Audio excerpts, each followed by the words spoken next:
Can Saints offensive coordinator or soon to be offensive coordinator Klint Kubiak get the best out of Derek Carr during the 2024 season? That's something the Saints would like to see, and I know the fans would probably like to see it as well. Let's dive into it on the Straight Up Saints podcast. You're listening to the Straight Up Saints podcast.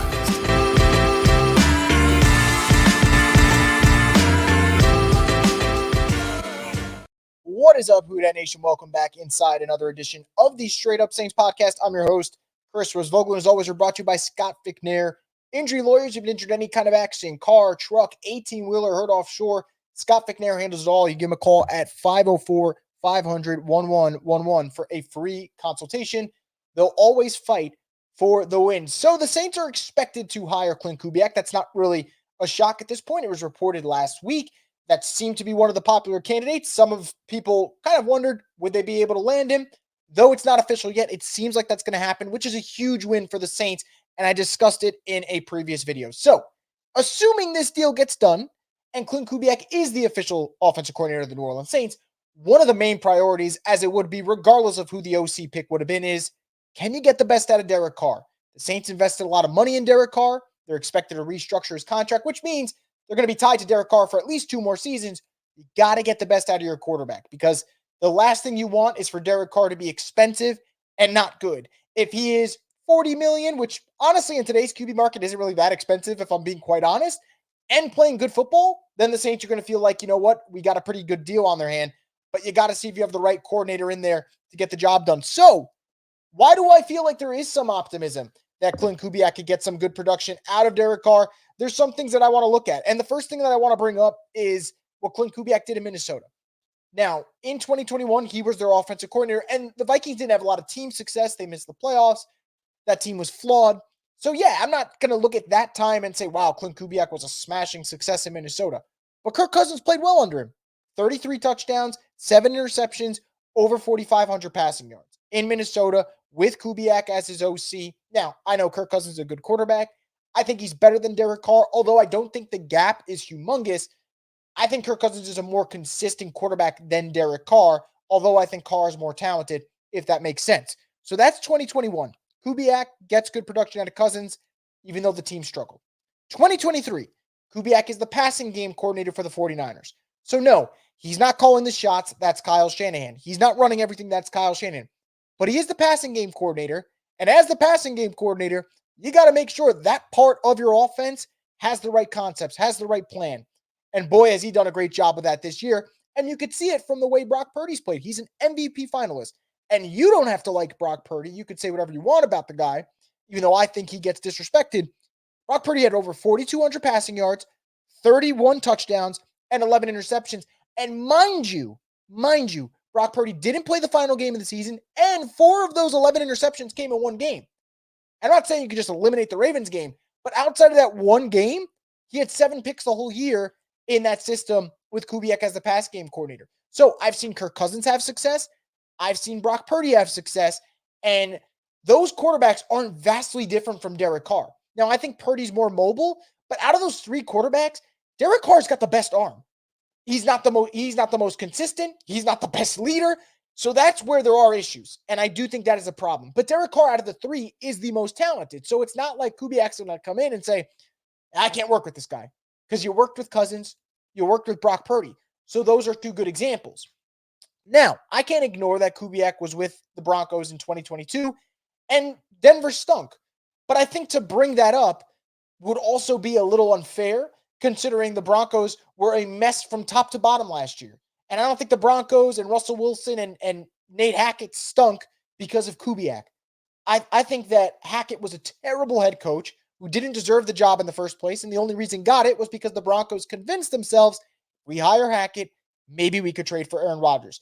And that didn't happen. So you pretty much had a crappy head coach with a quarterback who thought he can do more than what he was capable of in Russell Wilson. And it didn't work out. So yes, that year isn't great on the Kubiak resume, but it's sandwiched between success with Cousins in 2021, success with Brock Purdy in 2023. So for me, that flips over to Derek Carr, who statistically had a fine year. 25 touchdowns, 8 picks, 3,800 plus yards passing, but it wasn't the way it was. Now, I'm going to be fair about Derek Carr. I think Derek Carr's numbers show the story of a consistent quarterback who played well last season. But that's not what it was. It was a quarterback who didn't play well in the beginning of the year, was injured often, made some critical mistakes, wasn't seeing the field correctly, and then the last 5 games caught fire. That's what I see. And the numbers back it up. From December through the first week of January, Derek Carr had 15 touchdown passes, only 3 interceptions, and over 1,300 yards. So in those 5 games, he had 15 of his 25 touchdowns, which means the first pretty much 10, 11 games of the year, he only had 10 touchdown passes and he wasn't doing much. So I think Derek Carr showed enough at the end of the year that he's not washed. You know that he could still produce, but the beginning of the year was concerned. And the question is, was he not on the right page with Pete Carmichael? Did it take time to learn the system? Because if it's the latter, then maybe it's going to take time to learn with Klint Kubiak. And maybe that's a concern. Do you have that beginning of the year again where it is, all right, we're not getting the best production out of this guy? And you don't want to wait till December and January to get results. So I think that for me is a little bit of a concern when I look at Derek Carr. So that part concerns me. But like I said, the last 5 games, I think that is a sign that he can produce. Like I said, 15 touchdown passes from December through January and out of 25 the whole year. So the guy definitely caught fire towards the end. And like I said, in terms of skill sets, his is not far off from Kirk Cousins. His is not far off from Brock Purdy. So I think that Kubiak knows what he's got there in his quarterback, and that can intrigue him. But there's also a second factor to this, and it is the state of the NFC. And the state of the NFC is why you got to figure out this Kubiak thing between him and Carr and whether or not you can compete in it. And there's a clear reason why. Looking for a super offer for Super Bowl 58? DraftKings Sportsbook has you covered. New customers can bet on the big game and turn $5 into $200 instantly in bonus bets. Download the DraftKings Sportsbook app now and use code BOOT. New customers can bet $5 to get $200 instantly in bonus bets. Only on DraftKings Sportsbook, an official sports betting partner of Super Bowl 58 with code BOOT. The crown is yours. Gambling problem? Call 1-800-GAMBLER. Must be 21 or older in most eligible states, but age varies by jurisdiction. See DraftKings.com/sportsbook for details and state-specific responsible gambling resources. Eligibility and deposit restrictions apply. Bonus bets expire 168 hours after issuance. Terms at sportsbook.draftkings.com/basketball terms. When you look at the state of the NFC, yes, there are some really good talented teams. 49ers, look at the Lions, even the Cowboys. As funny as it is that they always come up short in the playoffs, that is a very talented roster. Look at the Eagles, talent there. The one thing the NFC lacks that the AFC has in abundance is star power at the quarterback position. If you look at the 7 teams that were in the playoffs this year, quarterback-wise, you have Brock Purdy, Dak Prescott, Jared Goff, Baker Mayfield, Jalen Hurts. You also have Matt Stafford, and then Jordan Love. Now, I can't deny that some of these are pretty good quarterbacks. Obviously Dak had an MVP caliber season. Brock Purdy had an MVP caliber season. Jared Goff had a really good year with Detroit. Jordan Love, really slow start, amazing finish to the season for him. I think Matt Stafford's an absolute dog. So there are good quarterbacks. And Jalen Hurts, I know it was a down year for Jalen Hurts, but he is a year removed from being an MVP finalist. So it's not like the NFC has horrible quarterbacks. But the NFC is not the AFC, where the AFC, if everyone's healthy, you might have to go through Lamar Jackson. And if it's not Lamar, you got to go through Burrow. And if it's not Joe Burrow, you got to go through Josh Allen. And if Harbaugh gets it right, then you got to go through Justin Herbert. And all those guys you got to get through to get to the top guy in Patrick Mahomes, who you're probably not getting through anyway. So that is just superstar after superstar after superstar. And I didn't even mention CJ Stroud, who's ascending. I didn't mention Trevor Lawrence, who had a down year, but he has the potential to be a good quarterback. So the AFC is loaded with star talent. In the NFC, it's really right now about roster with a solid quarterback who on his best day can get the job done. And Derek Carr has not gotten the job done in his career yet. No playoff wins, no playoff success. So to some degree, it kind of seems like you know your answer, right? You got your closure on what he is. But the Saints don't feel that way. They feel committed to him, at least for the next 2 seasons, and they feel like they can win with him. And while I do think that's going to be tough because Derek Carr hasn't shown us he can get the job done, you're not going through a gauntlet of quarterbacks in the NFC. Like, you're not going through the NFC teams and going every single week, while they have the biggest advantage at quarterback. No, look, if it's the Saints versus the Chiefs, yeah, that gap between the two is gigantic. You're not able to overcome that. But when we saw Lions versus Saints, right? And the Saints lost that game, don't get me wrong. maybe I'm being naive. I didn't sit there and go, wow, man, the gap between Jared Goff and Derek Carr is just, you can't overcome it. That's not what I saw. I saw a better coach team, a better roster, and a team that had an identity. Lions wanted to punch the Saints in the mouth. The Saints happily obliged and got punched in the mouth. That's what I saw. And again, I'm not advocating for Derek Carr. I think Derek Carr has some serious flaws. I think he needs to be better on and off the field, especially off the field. But that's not my takeaway from that game. When I watched Packers Saints pre-Derek Carr getting hurt, I didn't think, oh, geez, the Packers have such a huge quarterback advantage. Granted, I think that could become one because you guys know how I feel about Jordan Love. I think he is a star in the making. That day, it was not. Derek Carr was the better quarterback till he got hurt. If I go look at other games the Saints played this year, it never felt like the QB position was the biggest issue. Now, it is an issue, right? When you play the Atlanta Falcons in Atlanta, Carr cannot be throwing a pick six and then claiming that the safety shouldn't have been there because that's just asinine. But to my point, I think the Saints, if you got the right guy calling plays, which you hope Kubiak is, and you feel like I got two receivers I could trust in Shaheed and Olave, I can add talent there.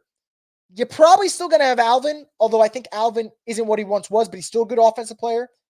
You got to figure out the situation with Taysom, and you can always add through the draft. And you got two guys in A.T. Perry and Kendra Miller who have potential, but you got to see with them.